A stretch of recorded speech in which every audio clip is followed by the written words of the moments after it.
conferencing type of capabilities. But we're working with Microsoft for a long time in order to generate, 1 second here.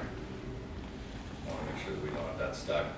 That we're working with Microsoft from basically the ground up to be able to have our integrated NPU scale that we have down here, which is actually, we can see the workloads that are directly going to the VPU. And so let me turn all these off here briefly. And again, really the great point that we have here is all of these effects are basically being run locally and then being streamed on out. So all of these that I'm showing you today are being run on the VPU.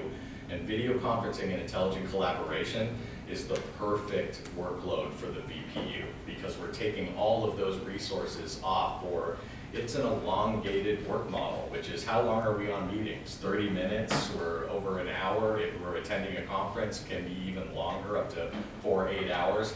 And so that is something that just destroys your battery life and uses all those resources that we could really use as we're going on with our workday. So even really simple items like background effects. So I can use a portrait blur. This is something where it's just kind of have a nice bokeh here on the back end, or even go to a really aggressive blur to make sure that we don't see anything out in the background. So this type of segmentation, and you can see here, as we've been working with Microsoft from the onset of Windows 11, we actually have this workload recognized as going directly to our VPU and saving us that battery savings. And as we add more features like our automatic framing, so this is going to go ahead and grab my face. Oh, we can go ahead and move around and automatically move the camera from one section to the other. Or if I add eye contact here, this is going to basically enlarge my pupils a little bit, right? And follow my eyes around, but it gives the impression on all these calls that I'm, instead of looking directly at my screen, I'm looking directly at my audience. So just little tiny tasteful features that we're adding here that really add to your video conference call. And look at our VPU workload down here. As we add these features, these are scaling up, so we can actually see them running over, which makes it a perfect workload to offload to the VPU.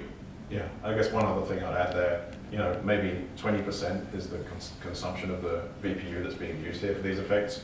So basically 80% of the VPU is still able to be used by other ISV apps and other inferences working on the platform.